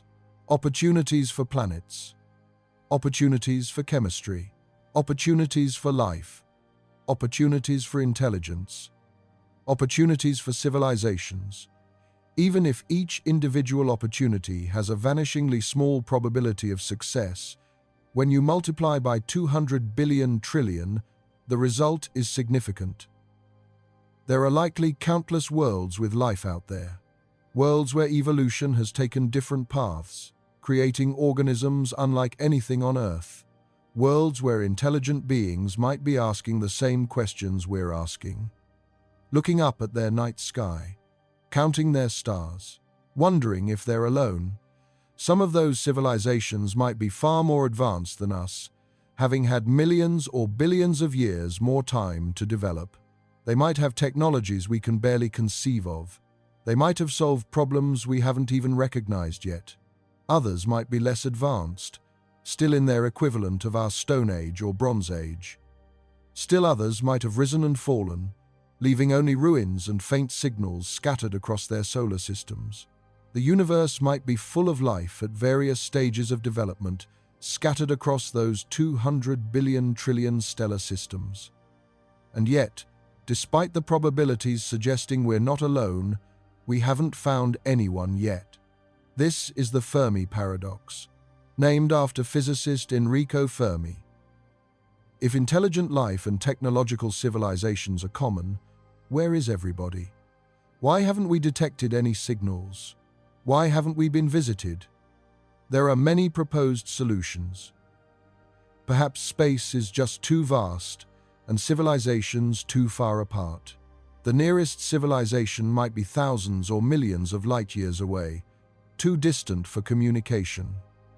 Perhaps technological civilizations don't last long.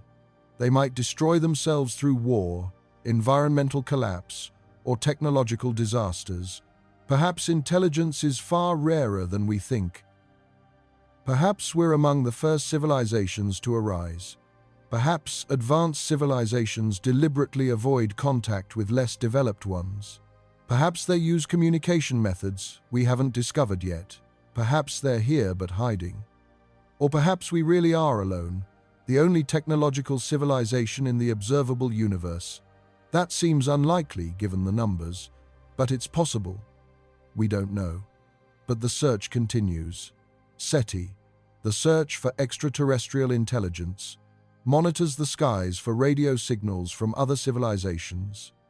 We send probes to other planets in our solar system, looking for signs of past or present microbial life.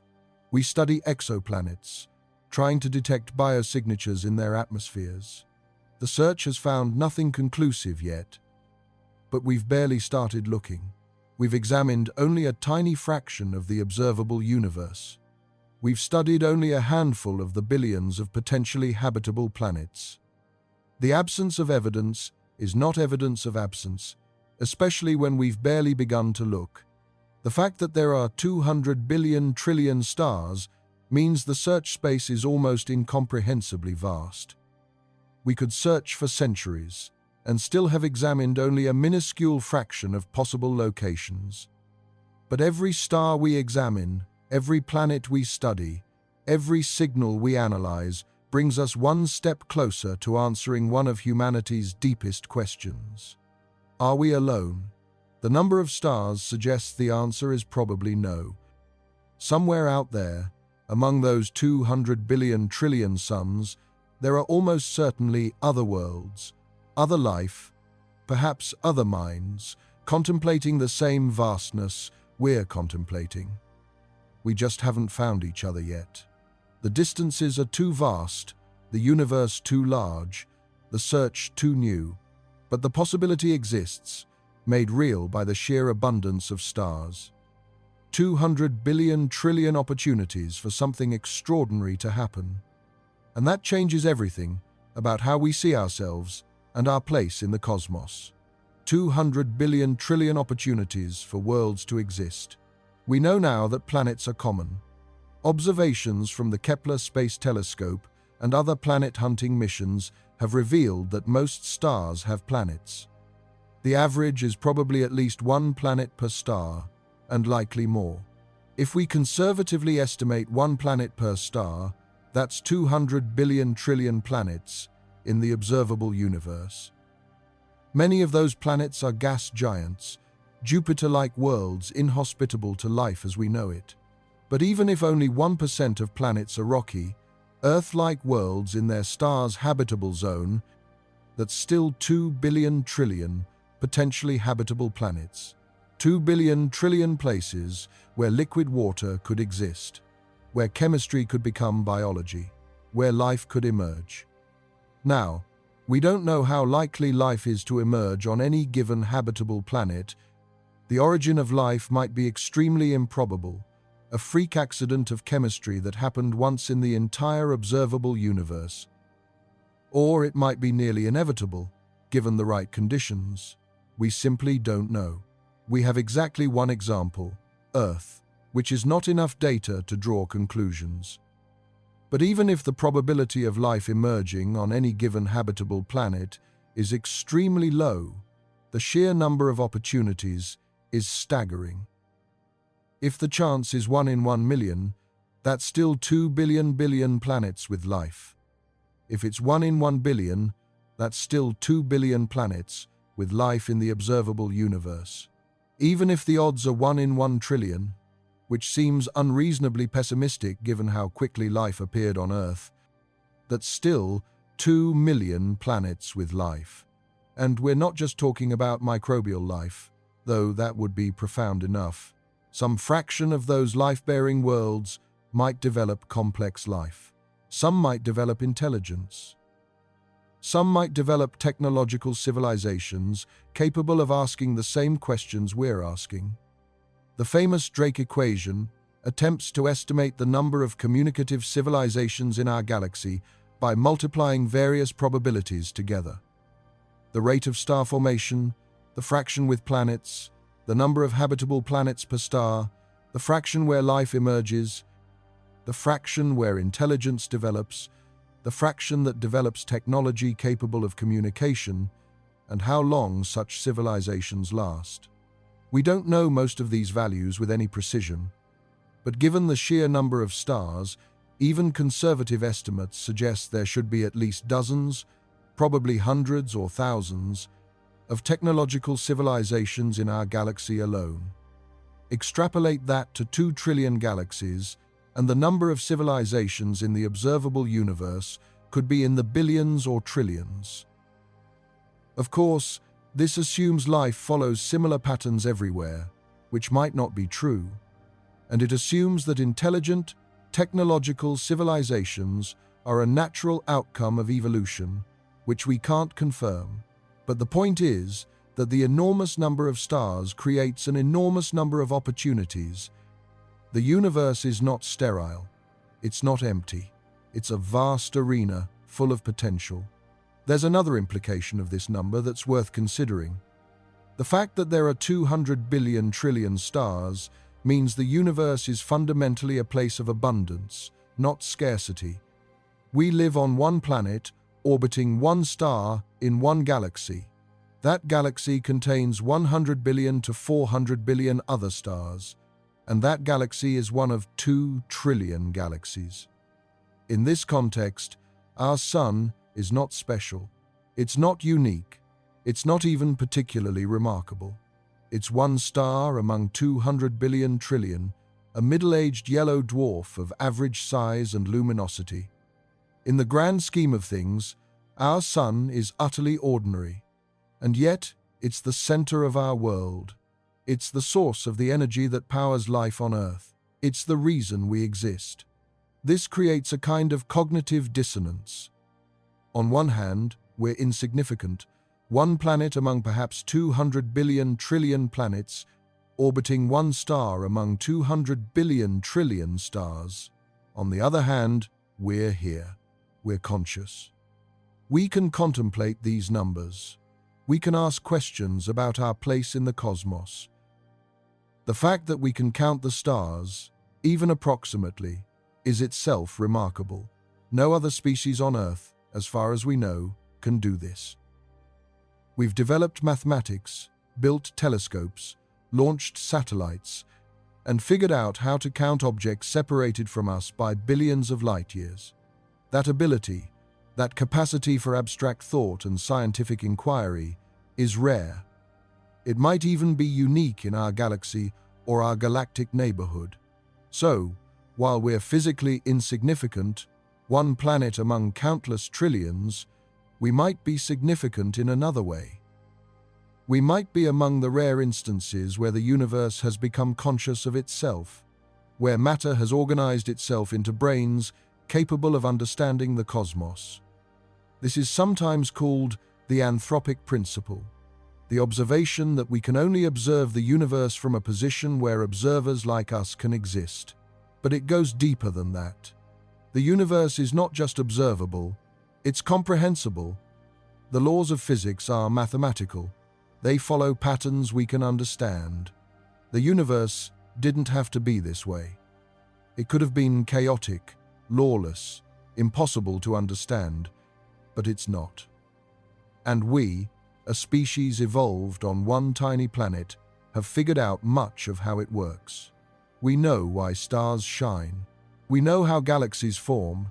We know the age of the universe. We can count the stars, at least approximately. That's astonishing. So yes, there are 200 billion trillion stars, and in that context we're vanishingly small, but we're also capable of knowing there are 200 billion trillion stars. And that knowledge, that understanding, is itself a kind of significance. Let's bring this back to something you can directly experience. Tonight, if the sky is clear, go outside and look up. Find a dark location away from city lights if you can. Let your eyes adjust to the darkness. You'll see a few thousand stars, maybe more if conditions are perfect. Now remember that each of those stars is part of a count that extends beyond anything your mind can truly grasp. For every star you can see, there are approximately 70 billion trillion you cannot see. 70 billion trillion stars for each visible point of light in the night sky. That band of light stretching across the sky, the Milky Way, is light from billions of stars too distant and faint to see individually. You're looking at a slice of our galaxy, a cross-section of the disk containing the spiral arms.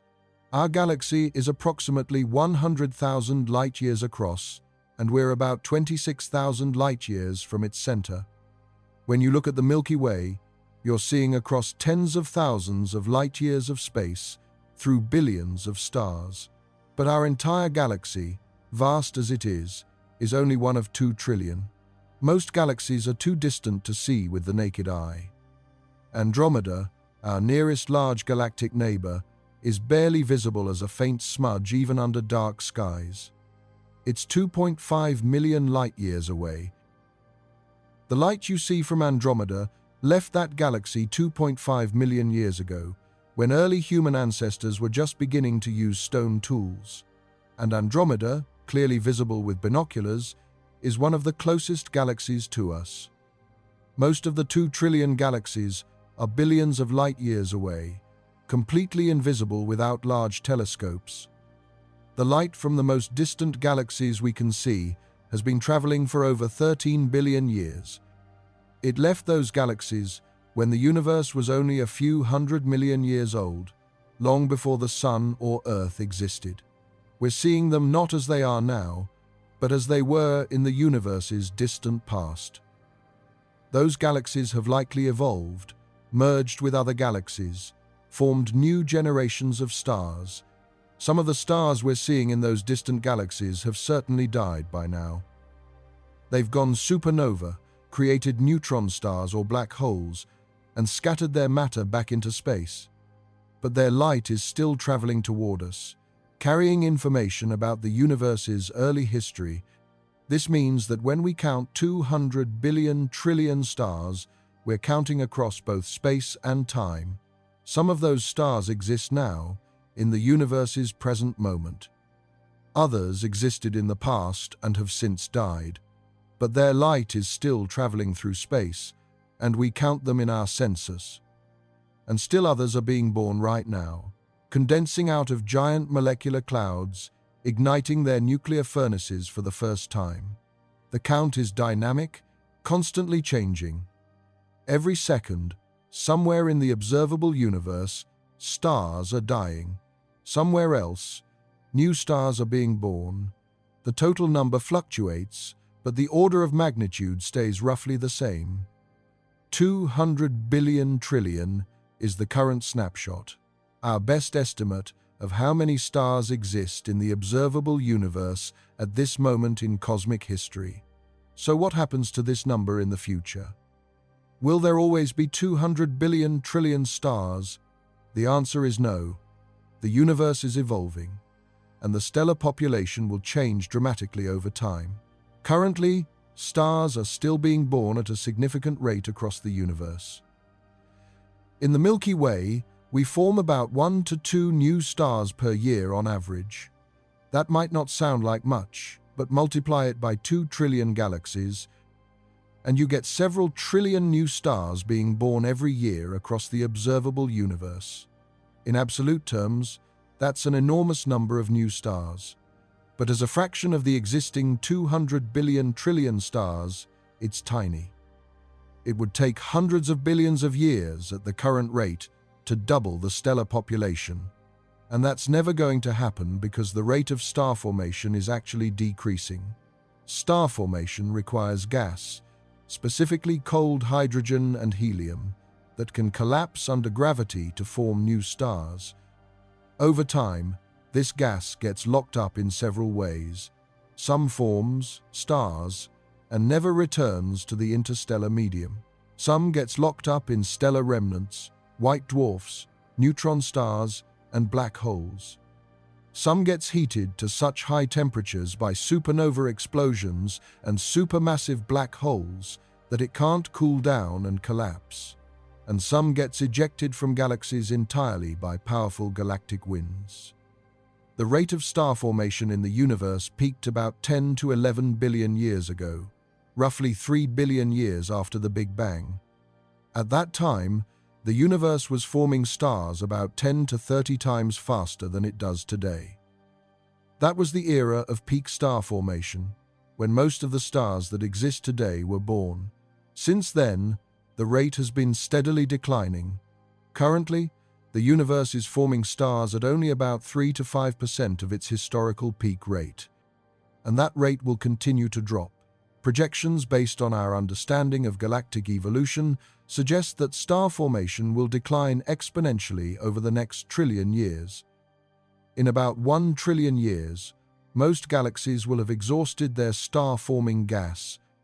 The last generation of stars will be born, and after that, no new stars will ever form. The universe will contain only the stars that already exist, slowly burning through their remaining fuel. But stars don't last forever either. They eventually exhaust their fuel and die. The most massive stars live only a few million years before exploding as supernovae. These stars are already gone. Any O-type star that formed more than 10 million years ago has already died. Medium-sized stars like our Sun live about 10 billion years. The Sun has about 5 billion years left. Stars similar to the Sun that formed in the early universe 13 billion years ago are now reaching the ends of their lives and becoming white dwarfs. But the smallest stars, the red dwarfs that make up 3/4 of all stars, can live for trillions of years. The smallest red dwarfs might live for 10 to 20 trillion years, burning their hydrogen fuel so slowly that they'll outlast almost everything else in the universe. Not a single red dwarf that has ever been born has died yet.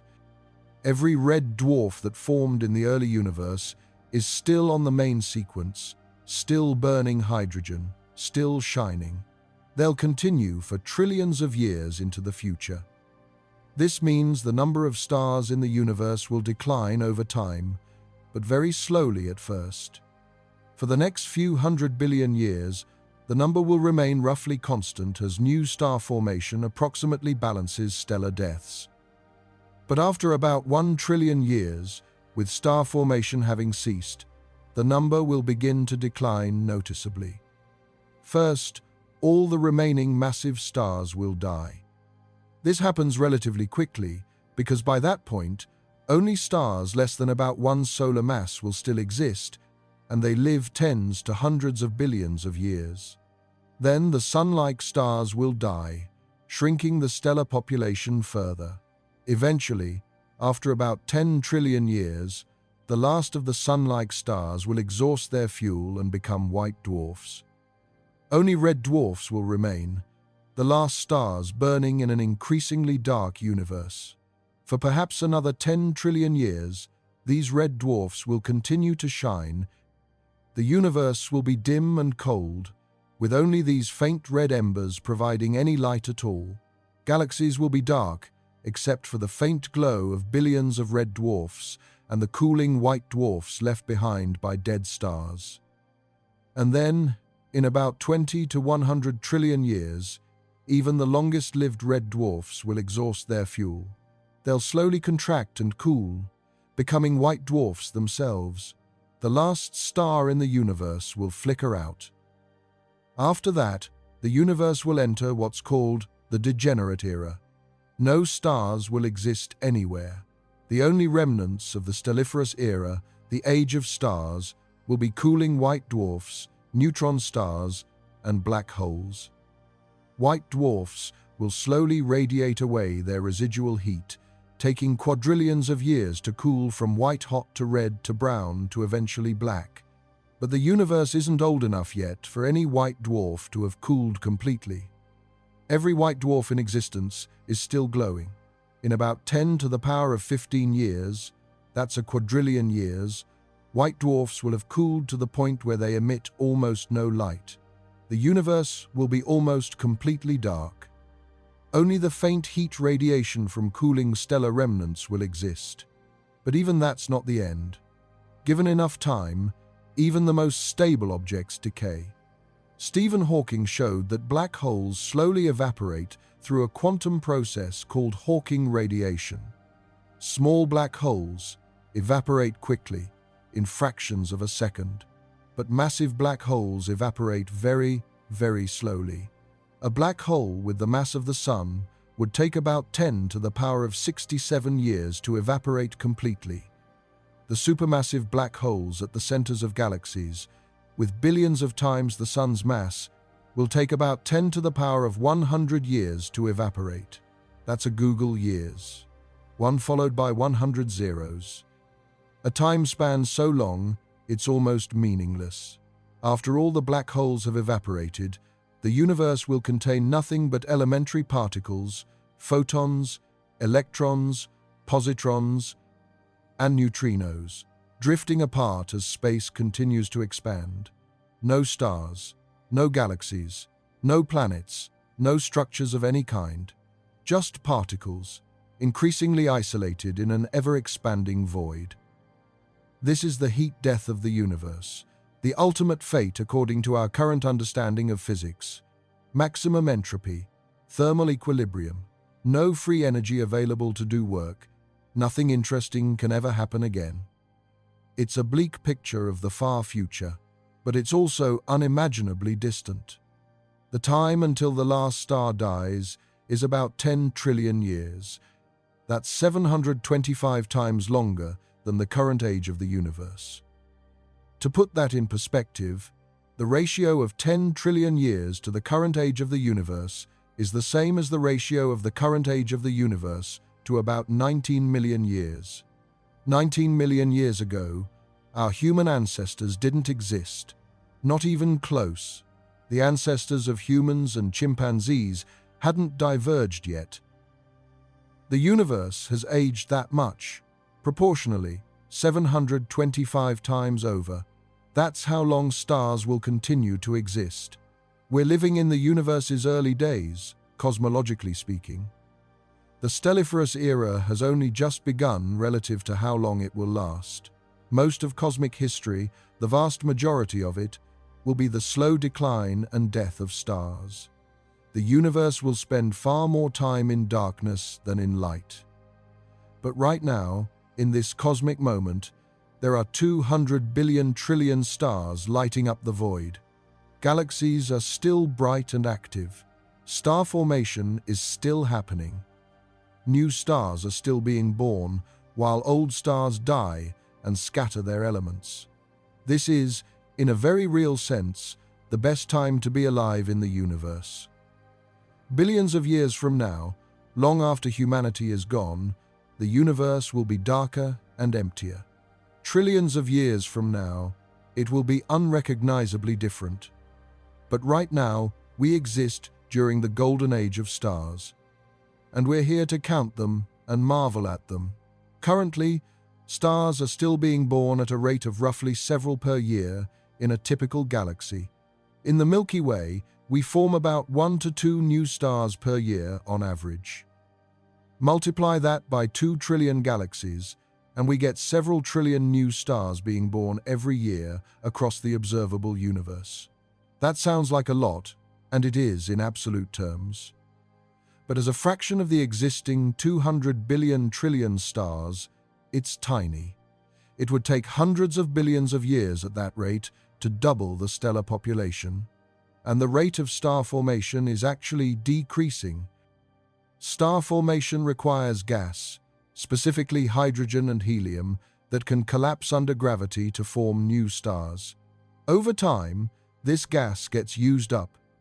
It either forms stars, gets locked up in the remnants of dead stars, or gets heated to such high temperatures by black holes and supernovae that it can't collapse to form new stars. The rate of star formation in the universe peaked about 10 billion years ago. It's been declining ever since. Currently, the universe is forming stars at only about 3% of its historical peak rate, and that rate will continue to drop. In about 1 trillion years, give or take, star formation in the universe will essentially cease. All the available gas will have been used up. The last generation of stars will be born, and after that, no new stars will ever form. The universe will contain only the stars that already exist, slowly burning through their fuel. But stars don't last forever. They use up their nuclear fuel and die. The most massive stars live only a few million years before exploding as supernovae. Medium-sized stars like our Sun live about 10 billion years. Small red dwarfs, the most common type of star, can live for trillions of years because they burn their fuel so slowly. As time passes, the number of stars in the universe will decline. First, all the massive bright stars will die. This has already happened for many of the earliest stars. Then the medium-sized stars will die. Our Sun has about 5 billion years left. Eventually, only red dwarfs will remain, faint embers slowly burning through the last of the universe's hydrogen. In about 10 trillion years, even the longest-lived red dwarfs will start to die. By about 100 trillion years from now, the last star in the universe will flicker out. After that, the universe will enter what's called the degenerate era. No stars will exist. The only luminous objects will be the slowly cooling remnants of dead stars, white dwarfs, and neutron stars, emitting faint thermal radiation. Black holes will persist, but they emit no light. The universe will be dark, cold, and essentially dead. But even that's not the end. Given enough time, even black holes evaporate through a process called Hawking radiation.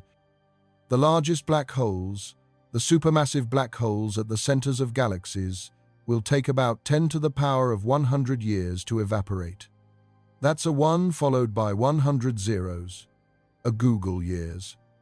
After that, the universe will contain nothing but a thin soup of elementary particles, drifting apart as space continues to expand.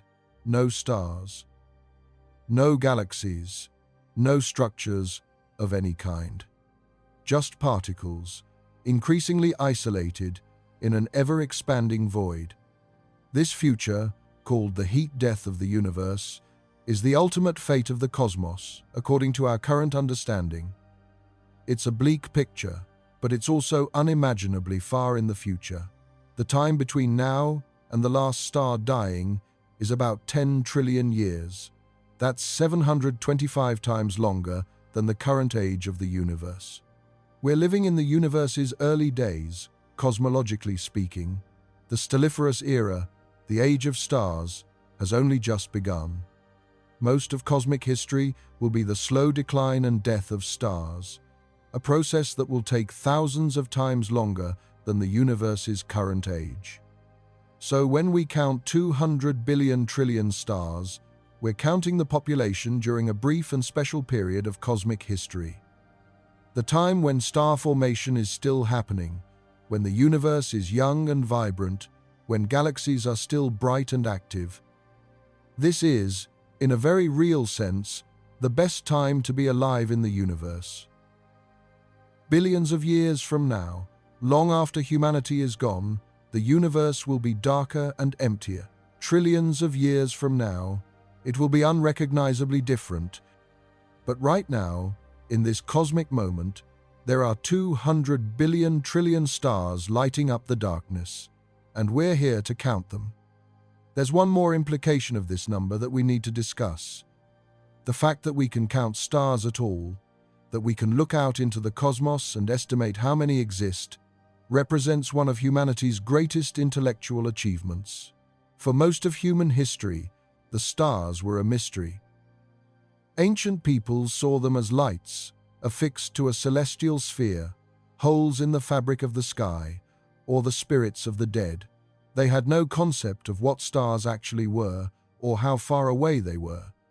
The idea that stars are other suns, distant and vastly far away, was proposed by ancient Greek philosophers, but couldn't be proven.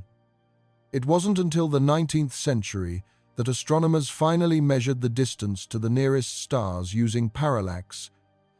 The apparent shift in a star's position as Earth orbits the Sunday, those measurements revealed that stars are trillions of miles away, far beyond anything humans had previously imagined. Understanding what stars are, balls of gas undergoing nuclear fusion, came even later in the early 20th century. Einstein's theories of relativity, combined with quantum mechanics, finally explained how stars could shine for billions of years without running out of fuel. And the realization that there are other galaxies beyond our own, each containing billions of stars, only came in the 1920s, when Edwin Hubble measured the distance to Andromeda and proved it was far outside the Milky Way. So the knowledge that there are 200 billion trillion stars is very recent in human history. Our great-grandparents lived in a time when astronomers thought the Milky Way was the entire universe. Our grandparents lived in a time when we didn't know other galaxies contained stars like ours. Our parents lived in a time when we thought there might be only 100 billion galaxies, not 2 trillion. This count, this number, represents the cutting edge of human knowledge. It's the result of thousands of scientists over decades, building increasingly powerful telescopes, developing new observation techniques, launching satellites into orbit, and carefully analyzing the data. Every time we improve our instruments, we see more. Every time we develop a new technique, we discover something unexpected. The number 200 billion trillion is not final. It's our current best estimate based on what we can observe with our present technology. As our technology improves, the number might change. We might discover more faint dwarf galaxies, increasing the total. We might find that some galaxies contain more stars than we thought. We might detect intracluster stars we previously missed. Or we might find that some of our assumptions were wrong and the number is actually lower. The point is that we're still learning. We're still exploring. We're still pushing the boundaries of what we can observe and understand. And that process, that journey of discovery, is ongoing. Every generation sees farther and more clearly than the last. Every generation adds to our understanding of the cosmos. And every generation is astonished by what they find. Our generation's astonishment is the sheer scale of the universe. 200 billion trillion stars, 2 trillion galaxies. A cosmos so vast that light takes billions of years to cross it. A universe so old that entire stellar civilizations could have risen and fallen long before our sun was even born. This is the universe we live in. Not a small, cozy cosmos with Earth at its center. Not a static, unchanging realm, but a vast, ancient, evolving universe full of wonders we're only beginning to understand. So here's what I want you to take away from all of this. When you look up at the night sky and see a few thousand stars, remember that you're seeing an infinitesimally small sample of what's out there. For every visible star, there are 70 billion trillion more beyond your sight. When you hear that number, 200 billion trillion, Don't let it become just another statistic. Try to feel the weight of it. Try to imagine what it means. 200 billion trillion separate nuclear furnaces, each one unique, each one with its own history and fate. 200 billion trillion potential centers of solar systems. 200 billion trillion opportunities for worlds to exist. It's a number so large it defies comprehension, and yet it's real. Those stars exist. They're out there right now, burning, shining, evolving, dying. They're separated from us by unimaginable distances, but they're part of the same universe we inhabit, made of the same matter, governed by the same laws of physics. And we, unlikely as it seems, are able to count them. We're able to look across billions of light years and estimate how many there are. We're able to understand what they are and how they work. That ability, that understanding, is humanity's gift. We're a species that looks at the night sky and asks questions. We're not content to wonder passively. We build telescopes. We do the math. We figure it out. And what we've figured out is this. The universe is larger, older, more complex, and more full of wonders than anyone in previous generations could have imagined. There are 200 billion trillion stars in the observable universe, and every single one is a story waiting to be told. Most of those stories we'll never know. Most of those stars we'll never see, but we know they're there. And knowing that, understanding our place in this vast cosmic tapestry changes us. It makes us smaller and yet somehow more significant. Smaller because we're just one species on one planet, orbiting one star among 200 billion trillion. More significant because we're capable of understanding that fact. We're the universe looking at itself, matter organized in such a way that it can contemplate its own existence. That's rare. That might even be unique. And it's worth celebrating. So tonight, if you can, go outside, look up at the stars, and remember what you now know. Those few thousand visible stars are just the beginning. Beyond them, invisible but real, are 200 billion trillion more, each one a sun, each one a nuclear furnace, each one a small piece of the vast, ancient, incomprehensibly large universe we call home. And you, standing on your tiny planet, looking up at the night sky, are part of that universe. You're made of star stuff, atoms forged in the hearts of previous generations of stars. You're a way for the cosmos to know itself. This is not poetic exaggeration. It's literally true. For 13.8 billion years, the universe existed without consciousness, as far as we know. Just matter and energy following physical laws. Stars formed and died. Galaxies swirled through space. Planets orbited suns. But none of it was witnessed or understood. Then, on at least one planet, and probably many more scattered across those 200 billion trillion stellar systems, matter organized itself into life. Simple chemicals became complex organic molecules. Those molecules became self-replicating systems. Those systems evolved, over billions of years, into increasingly complex organisms, and eventually, some of those organisms developed consciousness, the ability to perceive, to think, to understand. On Earth, that process took 4 billion years, from the first simple cells to fish, to amphibians, to reptiles, to mammals, to primates, to humans. And now we're here, capable of abstract thought and scientific reasoning, capable of building telescopes and satellites and mathematical models, capable of looking at the night sky and not just seeing lights, but understanding that we're seeing distant suns, each one potentially hosting worlds like our own. This is what makes the number 200 billion trillion more than just a statistic. It represents opportunity. Opportunity for planets to form. Opportunity for life to emerge. Opportunity for consciousness to develop. opportunity for the universe to become aware of itself. And that awareness, that understanding, is precious beyond measure. It's easy to feel insignificant when confronted with these vast numbers, 200 billion trillion stars, and you're just one organism on one planet orbiting one of them.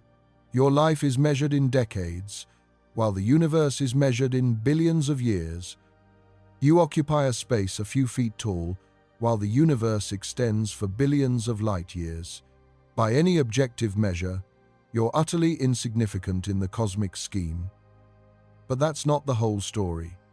Yes, you're physically tiny and temporally brief, but you're also capable of comprehending the vastness that dwarfs you. You can count the stars, at least approximately. You can understand what they are and how they work. You can contemplate distances and timescales that extend far beyond your direct experience. That ability to transcend your physical limitations through thought is what makes you significant. You're not important because of your size or strength or lifespan. You're important because you can understand, because you can ask questions about reality and find answers, because you're conscious and curious. And that consciousness, that curiosity, might be rare in the universe. We don't know yet, but it's certainly not common. Out of all the matter in the observable universe, an almost infinitesimally small fraction has organized itself into thinking beings. Most matter is in stars, mindlessly fusing hydrogen into helium. Most is in dead remnants, white dwarfs and neutron stars and black holes. Most is in gas clouds drifting through space. Most is in rocks and ice, inert and unchanging. Only a tiny, tiny fraction has become alive, and an even tinier fraction has become conscious. You're part of that rare fraction. That alone makes you significant, regardless of your physical size. The universe spent 13.8 billion years creating the conditions necessary for you to exist. First, it had to create the first generation of stars to forge heavy elements. Then those stars had to die and scatter those elements into space. Then new stars had to form from that enriched gas. Then planets had to form around those stars. Then the right conditions had to exist on at least one of those planets for life to emerge. Then that life had to survive and evolve for billions of years. And finally, after all that, you arrived. You're the product of the entire history of the universe. Every step was necessary. Skip any of them, and you wouldn't be here. So when you look up at those 200 billion trillion stars, remember that you're connected to them, not just made of the same elements, though that's true, not just governed by the same physical laws, though that's also true, but connected through the vast chain of causality that links the Big Bang to this present moment. Those stars created the elements in your body. Their light warms your planet. Their gravity shapes the structure of galaxies, and their existence makes possible the emergence of life and consciousness. Without stars, the universe would be dark, cold, and dead. Just hydrogen and helium drifting through endless space. No planets, no life, no observers. Stars are what make the universe interesting. They're the furnaces that create complexity. They're the engines that drive cosmic evolution. And there are 200 billion trillion of them, ensuring that the universe is full of opportunity and possibility.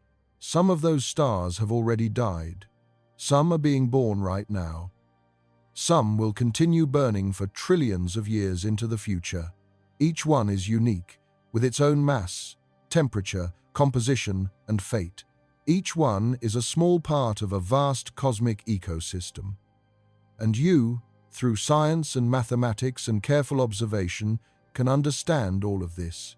You can know how many stars there are, approximately. You can understand how they form and evolve and die. You can comprehend the timescales and distances involved. That understanding is humanity's greatest achievement, not our technology, though that's impressive, not our art or music or literature, though those are wonderful, but our ability to figure out how the universe works, to look at the night sky and decode its secrets, to measure the unmeasurable and comprehend the incomprehensible. That's what makes us special as a species. We're curious. We ask questions. We seek answers. And we find them. Not all of them, not yet. There's still so much we don't know. We don't know if we're alone in the universe.